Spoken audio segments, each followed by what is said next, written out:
Assalamualaikum warahmatullahi wabarakatuh. Kami dari kelompok 6 dengan saya Eka Permata Nuraini Dan saya Masrahatul Mufidah. Di sini kami akan memaparkan materi tentang permintaan. Nah, ada apa aja sih di materi permintaan yang akan kita pelajari kali ini? Di materi kali ini kita akan mempelajari 1. Ada permintaan individu, 2. Ada permintaan pasar, 3. Ada hukum permintaan. Selanjutnya yang keempat ada faktor-faktor yang mempengaruhi permintaan. Yang kelima ada kurva permintaan. Dan yang terakhir ada analisis permintaan. Simak video berikut ini. Permintaan atau demand merupakan konsep penting dalam bidang ekonomi dan bisnis. Secara umum, permintaan adalah jumlah barang atau jasa tertentu yang konsumen mau beli pada kondisi dan waktu tertentu. Kondisi dalam konteks permintaan adalah faktor-faktor yang mempengaruhi permintaan, seperti harga barang tersebut, pendapatan konsumen, dan sebagainya. Jadi, kalau ada informasi mengenai penurunan permintaan beras, perlu dipertegas terjadinya di mana, apakah di Jawa Barat, Indonesia, atau di pasaran internasional. Permintaan individu adalah jumlah barang atau jasa yang ingin dibeli oleh satu orang konsumen pada suatu waktu tertentu. Berikut ada salah satu faktor mengenai permintaan individu, yaitu preferensi konsumen menentukan barang atau jasa apa yang ingin mereka beli. Misalnya, seorang konsumen yang menyukai nasi akan cenderung membeli beras dalam jumlah yang banyak daripada konsumen yang tidak menyukai nasi. Permintaan pasar adalah jumlah barang atau jasa yang ingin dibeli oleh semua konsumen di pasar pada suatu waktu tertentu. Secara sederhana, permintaan pasar adalah jumlah permintaan dari banyak individu yang digabungkan. Misalnya, permintaan pasar akan beras adalah jumlah beras yang ingin dibeli oleh semua konsumen beras di Indonesia pada suatu waktu tertentu. Dan selanjutnya yang kita pelajari ada hukum permintaan. Bagaimana bunyi hukum permintaan itu?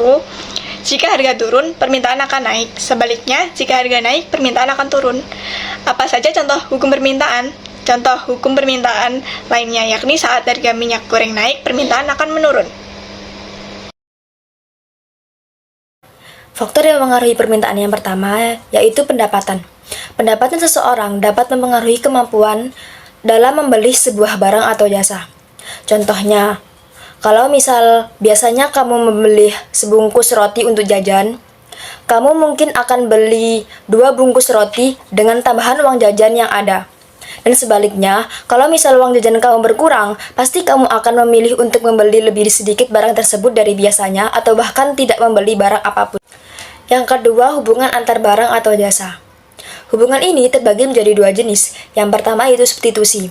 Substitusi ialah hubungan di mana satu barang atau jasa dapat menggantikan fungsi barang atau jasa yang lain. Misalnya, daging sapi dan ayam. Ketika harga daging sapi meningkat, permintaan daging sapi untuk menggantikan daging ayam ikut meningkat. Dan yang kedua adalah hubungan komplementer. Hubungan komplementer merupakan hubungan antara beberapa barang dan atau jasa yang saling melengkapi. Dan yang ketiga yaitu jumlah penduduk. Semakin banyak jumlah penduduk, tentu semakin banyak kebutuhan yang harus dipenuhi, sehingga permintaan terhadap barang-barang yang memenuhi kebutuhan tersebut semakin meningkat. Dan yang terakhir, yaitu prediksi kondisi ekonomi. Saat awal pandemi kemarin, kamu pasti ingat ada banyak orang yang mendadak panik dan membeli berbagai barang seperti hand sanitizer, alkohol, sabun, dan berbagai barang kebutuhan harian lainnya. Hal ini terjadi karena adanya prediksi bahwa harga barang-barang tersebut akan meningkat akibat pandemi, sehingga banyak orang yang segera membeli barang-barang tersebut sebelum harganya meningkat.